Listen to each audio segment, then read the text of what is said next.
This is Bowling Green and Charging Bull, most of you have never seen. What this perspective reveals is the power and the promise of New York City's greatest plaza. This expansive open space, used since the day Europeans first arrived in the early 1600s and for millennia prior by Native Americans. It is by far the most historic place in all of New York City, and arguably also in the nation. First place in what would become New York City that was occupied, site of the first buildings ever built in New York City. This was New York City's original town square, meeting place, market, and celebration space. The place where New Amsterdam became the first self-governing place anywhere in America, February 2nd, 1653, where the first members of nationalities from across the world first set foot in New York City, and many their first landing in America. As New Amsterdam became New York City under British rule, this is where the spark of rebellion first appeared. This is where the very first public park in America was created in 1733. This is where the large equestrian statue of the King of England stood until it was destroyed by New Yorkers to celebrate their independence on July 9th, 1776. This is where General Washington came and stood that very night to see what they had done. This is where Alexander Hamilton first made his mark as the commander of a volunteer militia guarding the cannons that stood to face a British armada in the harbor. This is where George Washington came on November 25th, 1783, to celebrate the successful conclusion of America's Revolution.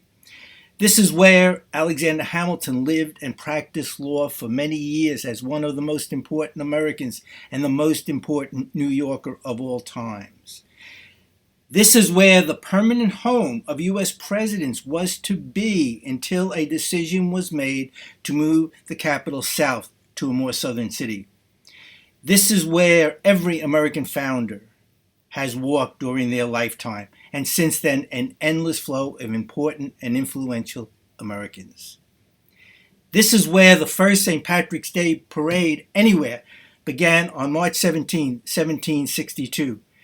This is where the most famous parades of all, New York City's many ticker tape parades, all began and always will. Parades that have honored the greatest of the great.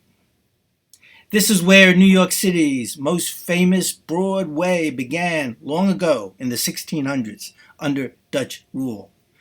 This is where the finest federal building outside of Washington, D.C., the Alexander Hamilton U.S. Custom House, stands. This is where Arturo Demodica's world-famous Charging Bull has stood since December 20, 1989, and always will, attracting millions of visitors all year long, every year. This is where the only monument to the 24 Jews who first came to North America and first set foot right here stands, glowing in the nighttime sky, 24 torches in their honor. This is where New York City began, and its new future in the 21st century will begin if we pay proper attention to this New York City's magical plaza of the past, present, and future. So why is Bowling Green ignored by New York City government and so many stakeholders who have a very vested interest in Lower Broadway? And why is Bowling Green Park and Plaza so dark and neglected at night when it should glow more brightly and magically illuminated than any other place in New York City?